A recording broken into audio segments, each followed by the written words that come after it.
Ventana Política. Bienvenidos a Ventana Política, el podcast donde echamos un vistazo a la actualidad política de México y el mundo. Yo soy Verónica Ortiz y en este episodio analizaremos la peligrosa y costosa guerra que se está librando en Medio Oriente tras la ofensiva de Estados Unidos e Israel para atacar a Irán a finales de febrero. Hablaremos de los últimos acontecimientos y de también el otro frente de batalla que se abrió por la ofensiva terrestre de Israel en Líbano. Para platicar de este tema me acompaña Jorge Álvarez Fuentes. Él es miembro del Servicio Exterior Mexicano y ha sido embajador de México en Nueva Zelanda, Líbano, Egipto y concurrente con los Emiratos Árabes, Qatar, Siria y Jordania. Un auténtico experto en la materia y además un querido amigo.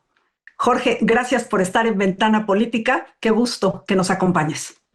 Muy contento de estar en Ventana Política contigo y poder ofrecer algunos elementos que a nuestra audiencia le permitan entender un conflicto que tiene enorme complejidad, pero enormes repercusiones para el mundo entero. Sin duda, Jorge, y nadie mejor que tú justo para hacer un alto en el camino, ver dónde estamos y qué sigue para adelante, porque fracasaron las negociaciones directas, ahora sí, entre Estados Unidos e Irán, que se llevaron a cabo el fin de semana pasado con intermediación de Pakistán en Islamabad. El conflicto sigue y, sin embargo, Estados Unidos ahora digamos que reclama el control o tener el control del estrecho de Hormuz, que era un punto importantísimo en discordia, en el sentido de impedir que barcos iraníes salgan de las costas de Irán que dan a este estrecho de Hormuz y permitir que todo lo demás fluya. De entrada, te quisiera preguntar si esto es una vuelta de tuerca en el conflicto, si esto es sostenible, si va a haber nuevas negociaciones. ¿Cómo lo estás viendo tú, Jorge? Mira, yo creo que hay que observar lo siguiente. Las negociaciones llevadas a cabo en Islamabad eran unas negociaciones sin precedente.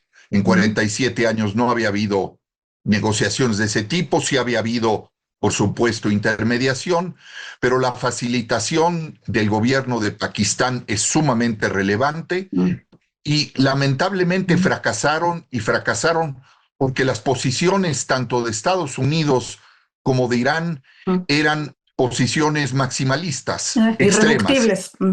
Irreductibles en gran medida porque para Irán sus 10 puntos o lo que se conoció como los 10 puntos pues planteaban garantías de no agresión contra Irán, el levantamiento de sanciones, no renunciar al programa de enriquecimiento de uranio, tampoco dejaron de lado, por supuesto, los costos de la reconstrucción de esta guerra que tiene un costo global.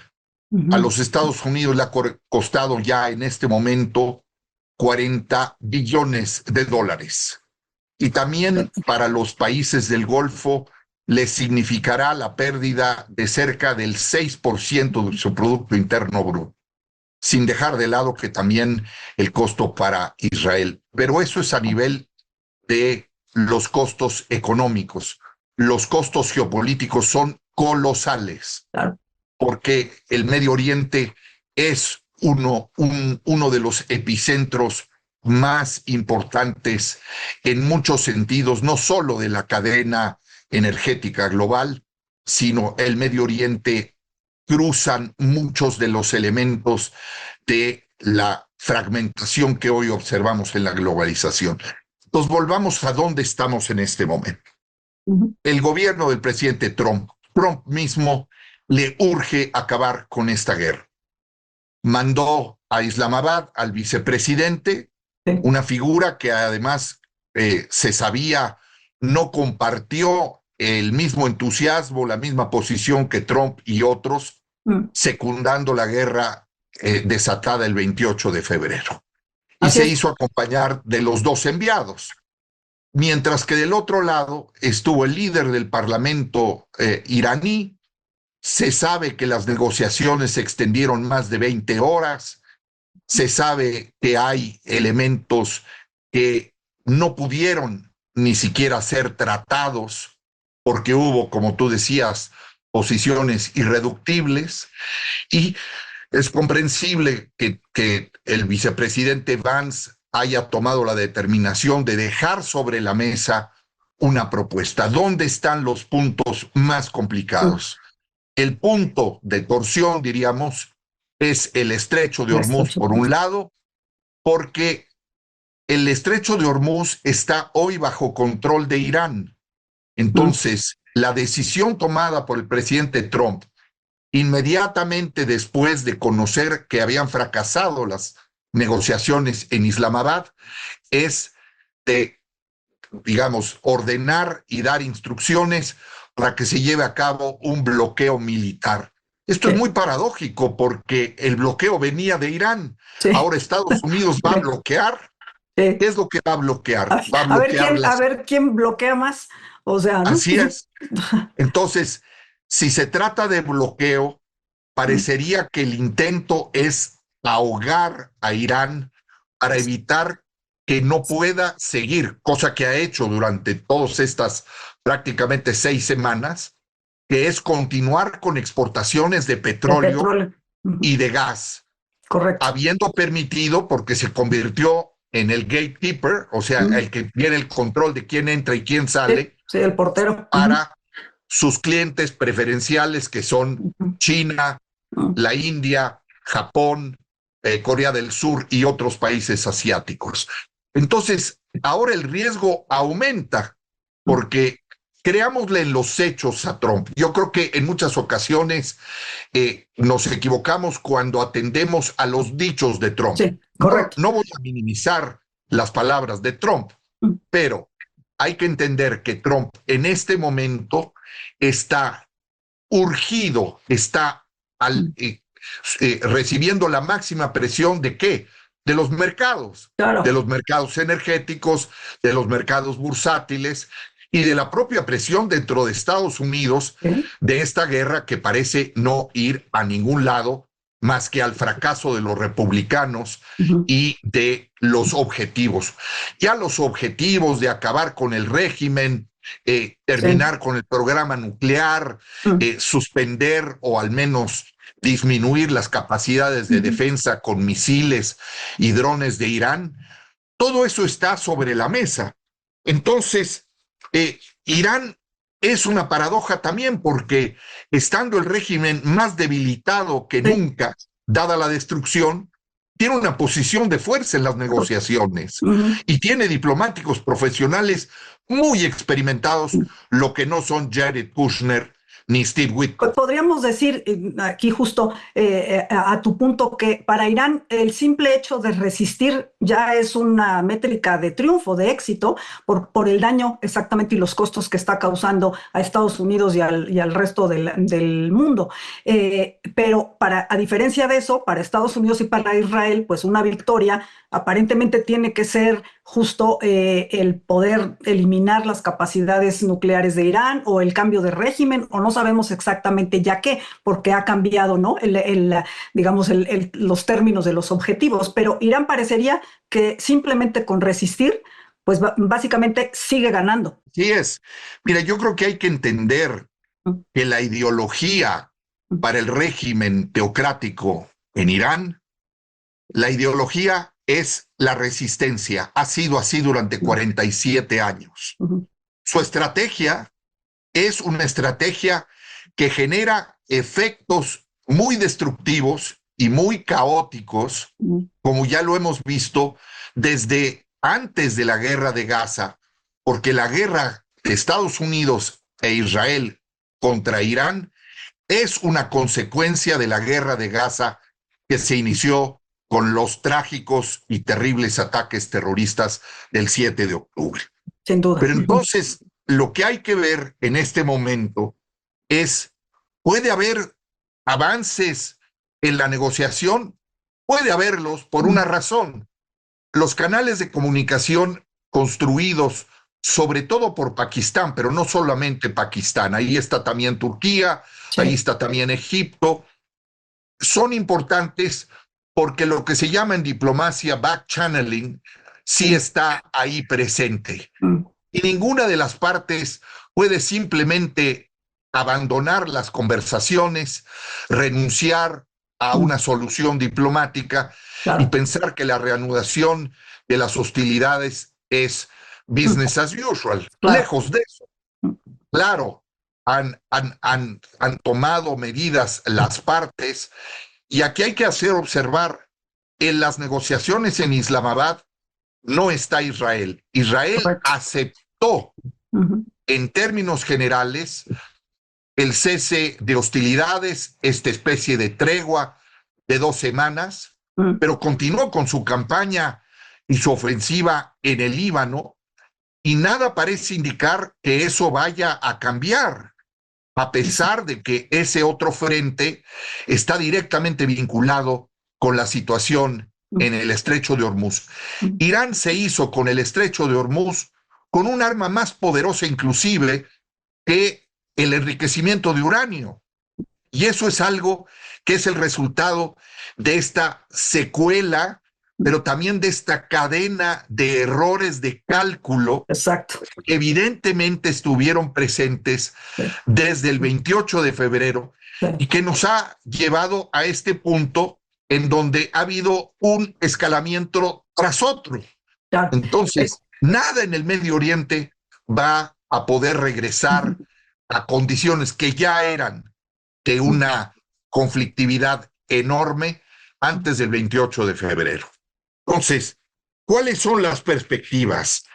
¿Qué puede pasar? Yo creo que habiéndose al menos medido en Islamabad las posiciones, es importantísimo que puedan encontrarse 1 o 2 puntos en donde las demandas, las exigencias puedan ser factibles de entrar en una negociación donde haya concesiones. O sea, Irán también no es el país como tal, es el régimen el que, como tú bien señalabas, en la medida en que se prolongue, sigue manteniéndose al frente de los destinos de un país que ya además está sufriendo enormes costos. O sea, en Irán se ha perdido millones de empleos, la destrucción de su infraestructura vital, energética, está haciendo que ese país que ya había demostrado una profunda insatisfacción contra el régimen viva días y semanas horribles, verdaderamente catastróficos. Y por el otro lado, también lo vemos hoy en otros actores, lo vemos en Israel, con todo y que haya una enorme censura por primera vez hace unas horas en varias ciudades en Israel, grupos de personas en bajo número, porque hay un enorme control sobre la reunión de más de 50 personas, pero hay protestas y hay toda una corriente en el mundo hoy que quiere detener esta guerra, que es una guerra ilegal, innecesaria e inmoral. Totalmente. ¿Cómo ves el frente europeo y el frente de los aliados, Jorge? Porque fue muy evidente que tanto, digamos, Europa, ¿no? Y notoriamente pienso incluso en el rechazo de que se usaran las bases estadounidenses que tienen, ¿no? en diversos países europeos, Reino Unido, es decir, los países que dijeron, a ver, momento, y lo sigo de tu tema, esta guerra pues es ilegal en el sentido de que viola los preceptos del derecho internacional, no la vamos a acompañar, en mayor o menor medida pues se han ido moviendo, ¿no? las posiciones, pero sin duda quedaron muy aislados, tanto Estados Unidos como Israel. ¿Cómo ves el frente justo de los aliados que han sido, digamos, incluso atacados por el propio presidente Trump por no seguir justo o respaldarlos en esta incursión? ¿Puede haber alguna intervención en decir hacia dónde deben de moverse ahora estas pláticas y estas negociaciones? Pienso que del lado de los países europeos, sobre todo los miembros de la Alianza Atlántica, de la OTAN, hay ya una pendiente que se mostró con toda claridad en no vincularse, en distanciarse de la guerra lanzada por Estados Unidos a instancias no de Israel, sino del primer ministro Netanyahu. Pero entonces, si vemos la manera en que los europeos han venido actuando, sobre todo de no acompañar los primeros intentos para abrir el estrecho de Hormuz, los reclamos de Trump diciéndole, ustedes tienen que jugar ese papel, y ellos comprendieron que ese papel no es el que le corresponde ni al Reino Unido, ni a Francia, ni a Alemania. Correcto. Y entonces, yo sí creo, por algunas de las acciones que han emprendido, sobre todo el Reino Unido y Francia, buscando un esquema de generar una coalición que pueda generar condiciones, sobre todo para resolver digamos, el cuello de botella que se ha convertido el estrecho de Hormuz, pero no con la idea de mandar fragatas para que, digamos, por la fuerza aseguren el tránsito de los barcos. El riesgo de una confrontación en las próximas horas, en los próximos días, es alto. Yo creo que las partes se van a cuidar y los europeos en ese sentido pueden generar un espacio, un poco más de oxígeno en este momento en donde hay una enorme presión. Pero también los europeos pueden sobre todo hacer algo que es muy importante, que es reivindicar que tienen un liderazgo que no se ha notado, porque claro, esto es consecuencia también de las secuelas de la guerra de Ucrania. Pero veamos también la actuación de países que pueden ser actuaciones discretas pero importantes.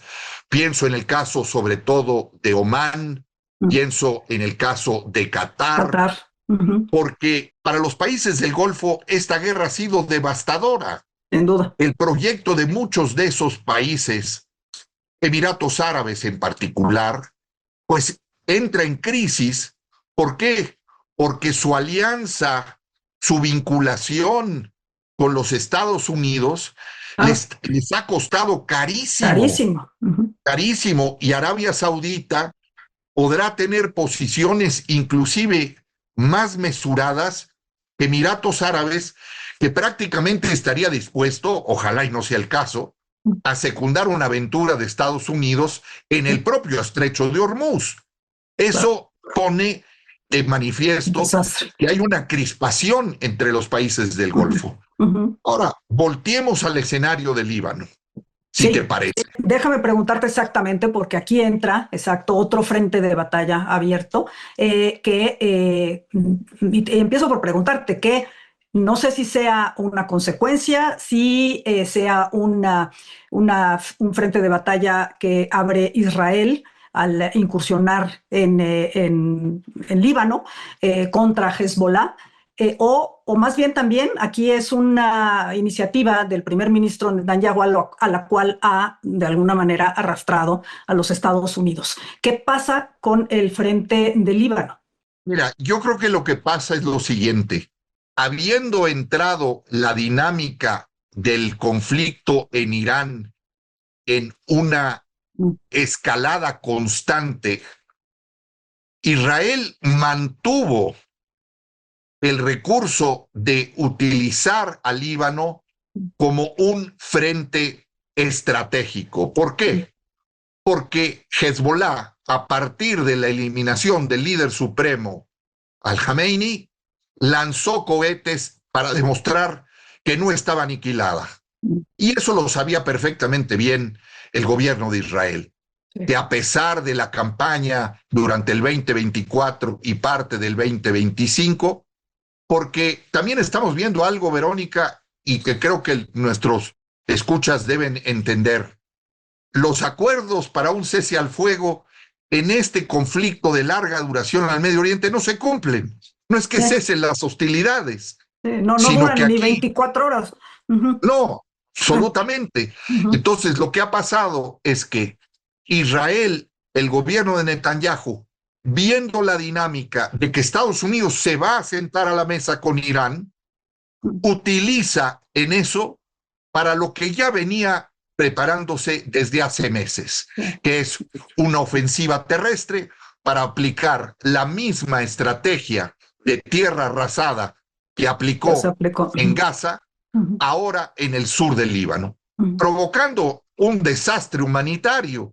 O sea, es difícil, digamos, darnos cuenta de la magnitud para un país como el Líbano, un país de 10.500 kilómetros cuadrados, que tú tengas 1.2 millones de personas que han sido obligados a desplazarse de manera forzosa, un país que está quebrado con una crisis económica que data ya de algunos años, que tiene un gobierno que es un gobierno producto de una elección coyuntural, pero que tiene y mantiene todavía los esfuerzos para tratar de que el Estado libanés sea el que controle las decisiones del Líbano y no un grupo miliciano que es un partido político que forma parte de la agenda del Líbano, que es Hezbollah. O sea, el gobierno libanés no quiere ser rehén de Hezbollah, que ha sido el quid del conflicto en Líbano desde hace muchos años. Entonces, desarmar a Hezbollah se dice fácil, pero llevarlo a cabo el ejército libanés, una tercera parte del ejército libanés está integrado por chiitas. Entonces, el riesgo de que haya una fractura, una guerra civil dentro del Líbano, a una guerra civil que ha sido generalmente la salida en el Líbano cuando hay un conflicto interno y externo o provocado desde el exterior, pero consecuencias internas, hay una guerra intestina. Entonces, en este momento, lo que va a ser muy importante es Irán no va a quitar al Líbano de la agenda. Dijo desde el principio que parte del acuerdo de cese al fuego incluía al Líbano. Netanyahu dijo que por supuesto que no, Trump lo secundó. Entonces, ahora no se llevarán a cabo lo que se iban a hacer, esperemos que se retomen, unas negociaciones directas entre Líbano e Israel. Esto también no tiene precedentes, son dos países que legal y técnicamente y formalmente están en estado de guerra. Entonces, el que eso se llevara a cabo en Washington apuntaba a que Estados Unidos iba a presionar a las dos partes, porque también la catástrofe humanitaria, o sea, la semana pasada fue un miércoles sangriento, 350 y tantas personas murieron en el Líbano en un ataque, digamos, feroz que incluyó. Entonces, en este momento, el Líbano es un punto nodal para poder detener, para poder encontrar una salida, pero Estados Unidos va a tener no que apaciguar al primer ministro Netanyahu, va a tener que enfrentar a Netanyahu, y Netanyahu no tiene esa voluntad necesariamente de ceder en muchos sentidos lo que para él, política y sobre todo existencialmente, significa los objetivos de Israel de su defensa, que está centrada en la expansión y en el control de territorios y ocupación de territorios. Cisjordania está reocupada, Gaza está reocupada. ¿Quién habla hoy de la Junta de Paz? No ha habido aportaciones. Todo eso se está volviendo realmente una narrativa de un producto que es el resultado de mentiras y engaños unas tras otras. Y ¿Y las quién habla, mentiras y y quién los hablará hoy engaños. de los millones de desplazados, de los que han tenido que emigrar, que está sucediendo también ahora en Líbano y obviamente que está sucediendo en Irán, ¿no? Y los países aledaños? Es decir, el costo humanitario que tiene esta guerra, al cual incluso se ha hecho referencia el Papa León XIV, que ya también entró, ¿no? ¿no? En la confrontación narrativa con Trump. La verdad es que se ve sumamente difícil el escenario, Jorge. Muy difícil. Para que un papa estadounidense señale que se tiene que detener la omnipotencia de la fuerza, Claro, es muy significativo, no claro. solo en términos simbólicos, sino indica claramente que estamos en uno de esos momentos en donde esta guerra marcará no a una, sino a 3 generaciones. Sin duda, y te agradecemos muchísimo el que nos ayudes a poner todo esto en perspectiva, los costos que tiene este conflicto y sobre todo, pues sí, a ver que no hay una resolución fácil y que creo que por las malas razones, pero pues estaremos aquí quizá nuevamente platicando para ver cómo evoluciona este conflicto que al final se traduce en pérdida de vidas humanas y es lo que, pues, digamos, llama, ¿no? A la conciencia de los países involucrados. Claro que sí, Gracias, querido estaremos en Jorge. ventana política y veremos efectivamente tanto la dimensión humana como la dimensión económica, también en otros aspectos. Esta es una guerra que también se libra con inteligencia artificial y las nuevas Claro, tecnologías. sin duda, Lo haremos ese es con mucho otro gusto. capítulo. Claro que sí. Gracias, Jorge. Yo les agradezco también a todos los que nos ven y nos escuchan por acompañarnos y los invito a ponerse en contacto con nosotros a través de nuestras redes sociales, las cuentas personales en X, antes Twitter, del embajador es @J. Álvarez Fuentes y la mía @Verónica Ortizo y en Instagram @Verónica Ortizo MX. Ahí esperamos sus preguntas, sugerencias y comentarios. Los invito también a seguir todas las redes del Heraldo Podcast y a vernos y a escucharnos todos los miércoles a través de la plataforma de streaming de su preferencia. Hasta la próxima. Heraldo Podcast, un lugar para tus oídos.